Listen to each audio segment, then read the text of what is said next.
think the universe is on my side. Good morning, good afternoon, good evening, whatever the case may be. We are back and better than ever. And today we are talking about equations of straight lines.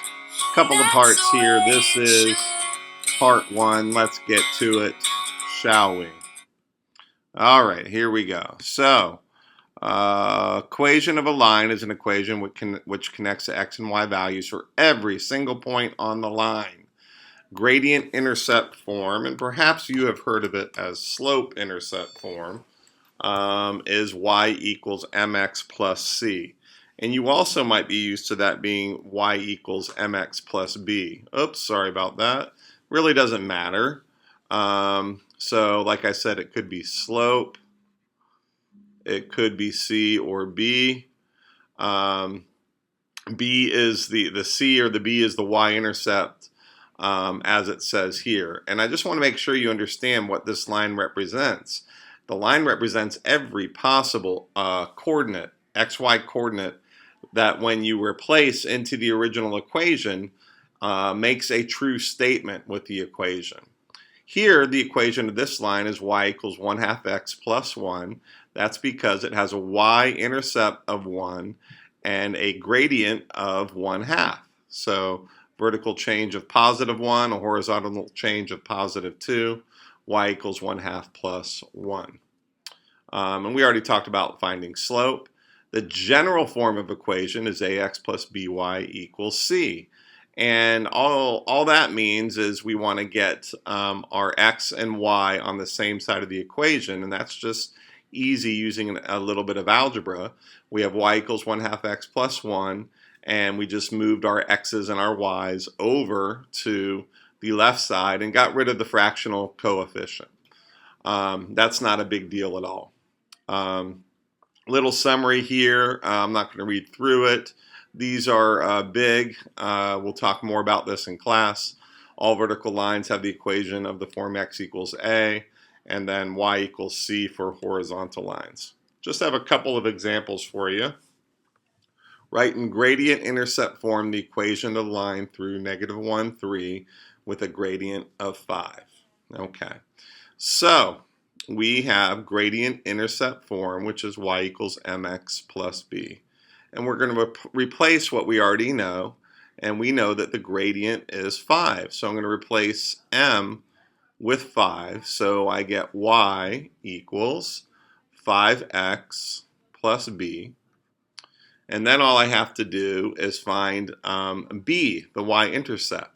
Well, I can use -1, 3 to find b, because this is a point that is on the line.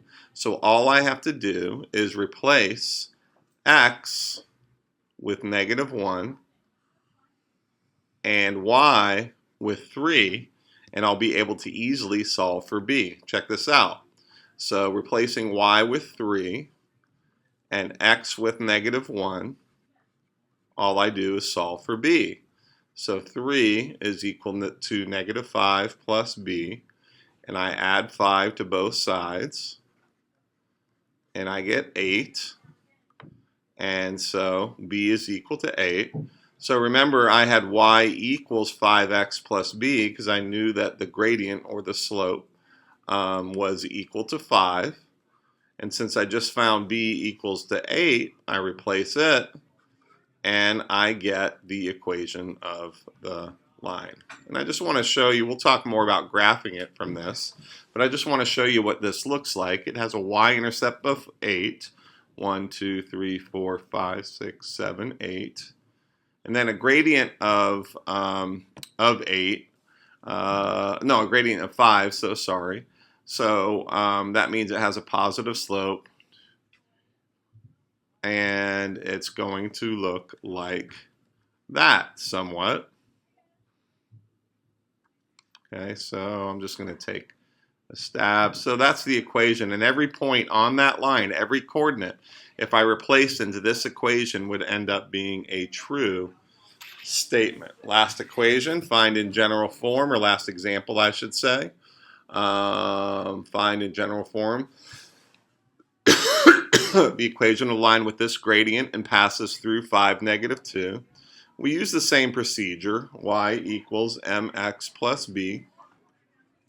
We're going to take this gradient and put it in for m. Y equals 3/4 x plus b.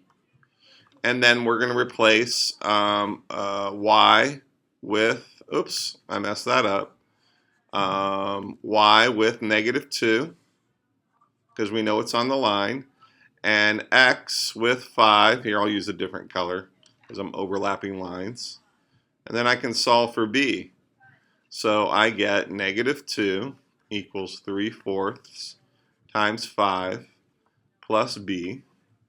Okay, so -2 equals, this is going to be 3/4 times 5/1. So that's 15/4. Oops. Plus b. 3 times 5 is 15. 4 times 1 is 4. I'm going to subtract 15/4 from both sides. Bam. And I get -2 minus 15/4 is equal to b. So I'm going to write -2 with a denominator of 4. So that would be -8/4 minus 15/4 is equal to b, which would be -23/4 is equal to b. And if we write that as a mixed number, that's -5 and 2/3 equals b. So the equation, actually I'm going to leave it as -23/4. So the equation, remember we already knew the slope was 3/4. So, and we had y equals 3/4 x plus b. But now we have y equals 3/4 x minus 23/4.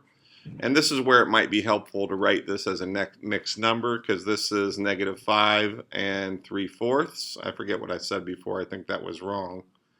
Yeah, this would be -5 and 3/4 for the y-intercept. 1, 2, 3, 4, 5. 3/4 is about there. Slope of 3/4. So it would be 1, 2, 3, 1, 2, 3, 4. And we'll talk about how to graph this in another video. And I just draw the line through those points. And again, this line represents all coordinates that when substituted into this equation gives us a true statement. That is it. And with that, I am out. Sprinkle stardust on my pillowcase. The voice you heard was that of Dr. John Egan. We'll see y'all next time.